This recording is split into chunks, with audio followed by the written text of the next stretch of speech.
Reallik ve haqiqiy ahvol bo'lib, erlarning topgan pulining ko'p, lekin xajlagan pulining oz ekanligini ko'rsatdi.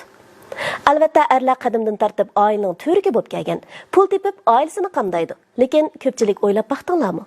Burungi vaqtlarda erlar oilasini xushallik bilan baqatdi. Chunki ularning to'lagan badali e'tirof qilish va tushunishga erishalaydi.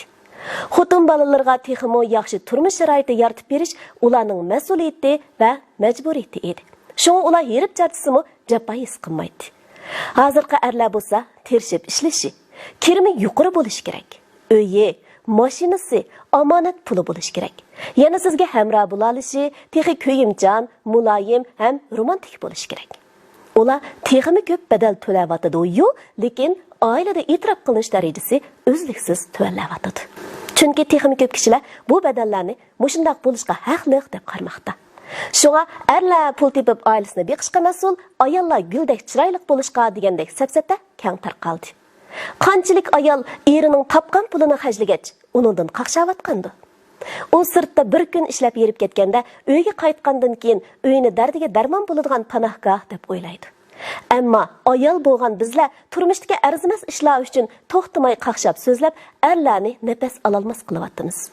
Ular o'ziga tava azroq bo'shliqni izlab, turmush besimida muhchaygan tenini so'rab, faqat jimjit o'tirib, mashinada tamaki chekkach xiyol surmoqda. Turmush oldida ular dada, o'g'il, er. Lekin ular faqat o'zlari bo'lmadi. Har kuni ko'zini echib ko'radigani uningga taynadigan odamlar. Ammo u hech kimga taynolmaydi. Bütün dünya ayollarga qandoq söyleshni o'rgatyapti-yu, lekin hech kim, "Hey, erlarning muhabbatga, ko'yinishga, tushunishga muhtoj edi.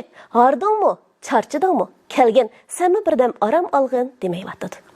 Amaliyotda ular azaldan biz uchun badal to'lashdan, bu oila uchun badal to'lashdan qo'rqmaydi. Eng qo'rqinchlisi to'lagan badalining hech qanday javobga erishalmasligi. Erlarning haqiqiy horg'ini jism emas, balki yurkidir. Turmush hech kimga oson emas. Oilam, balam deb charchayotgan ashu erlarimiz baxtimizga har yerlarda omon bo'lsin.